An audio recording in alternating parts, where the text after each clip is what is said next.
Pozdrav ljudi! Evo, ko se sjeća onog videa koji se zove teško oranje, znači nalazimo se na istoj lokaciji, kod kuće je to vrt. Evo, kao što vidite, potanjurano je jednom, bacio sam gnojivo, vidjeli ste kako sam glumio rasipač i sad idem to još jednom potanjurat, dva put, vidjet ćemo. I tu ću posijat ječam.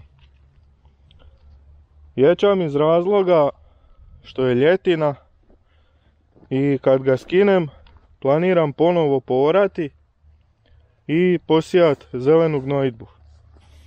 Vidjet ćemo šta će biti, će biti ravola ili nešto drugo. To ćemo vidjeti kad bude vrijeme, a to radim iz razloga da popravim strukturu zemljišta, jer je zemlja, kao što ste vidjeli, jako teška za obradu i puna je nametnika, puna je svega i odlučio sam pokušati s tim da malo to dovedem u red. Evo, da ne duljim bez veze, idem podići dron da vam snimim tanjuranje i vidjet ćemo onda hoću još prelaziti s spremačem ili šta kako, pa da se to danas proba i posijati.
Evo, spremno je za sjetvu.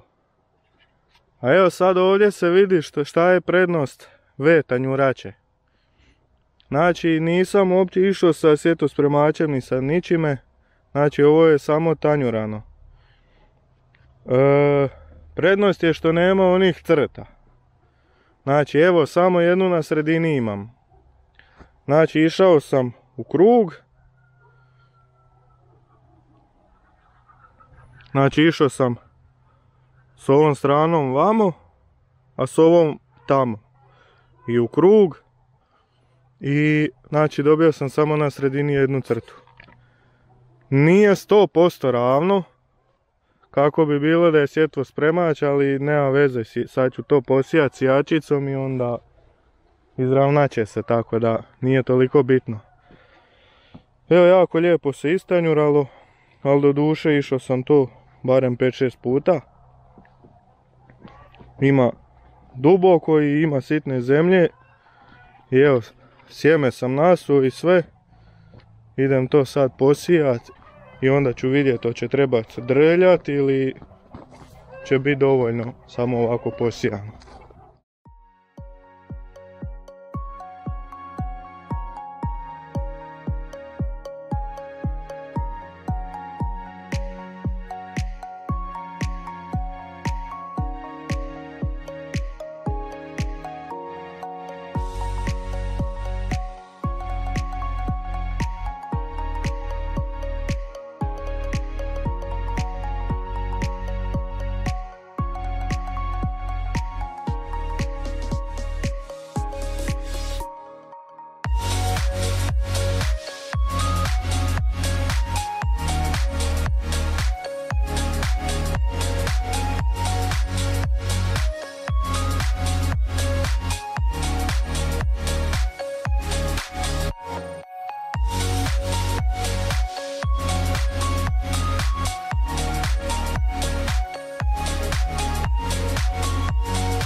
To bi bilo to.